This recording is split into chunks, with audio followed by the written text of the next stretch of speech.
that usually determine what does the public domain look like and feel like, and what are the experiences that can occur in it. So the public art program actually wanted to introduce a different voice into the mix and really extend the sphere of influence for the artist, as well as familiarizing a larger audience with, you know, practices in contemporary art. And the public art program does focus on contemporary art, and as such it complements the Art and Heritage Collection, which we also have. So the language commissions within the public art program, which does temporary and permanent work, small scale, large scale, everything in between, also symposiums, forums, and a range of other activities. The language commissions really are very much the artist's choice. So we do invite artists to choose a site, a topic and a medium within the CBD. So we give as much freedom to the artist as possible. And so this really aligns with our objective of, you know, extending the sphere of influence as well as introducing another voice into the mix. And the way we go about developing the language commission is that we really do an open EOI, so expressions of interest. We invite sort of submissions, and then we go through a selection process and select a limited number of proposals, which then are given the opportunity for a concept development. And this is a paid phase, so we pay artists for this phase, and we very heavily support the concept development phase, so that this almost in itself constitutes a professional development opportunity for the artist, and it also has the function of capacity building.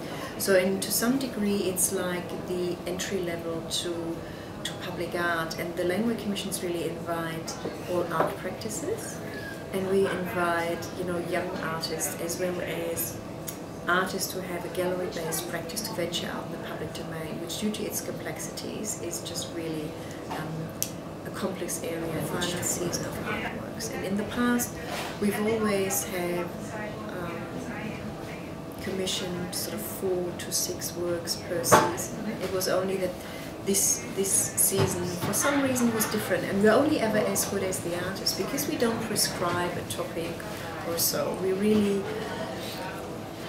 really see what the artists respond to, and every year is vastly different. Some years, as you will see in the documentation, have a very nice cross-section of different practices. So we have sculpture, audiovisual, performance, sound-based works, and some years there's a very good mix, whereas other years all of a sudden seem to gravitate towards sculpture.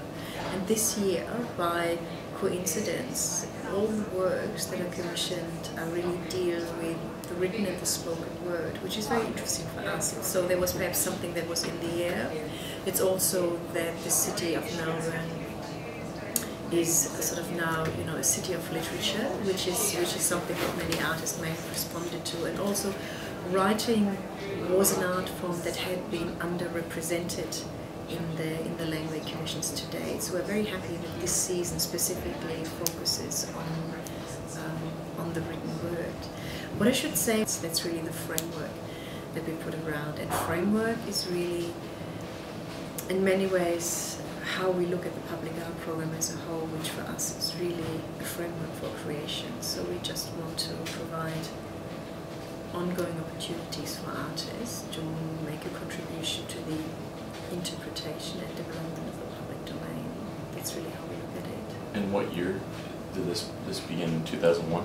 Yeah, this is the first time that we articulated our strategy, that's right. Okay. Which we since then have from my perspective, or our perspective, from the feedback that we have sort of collected, is that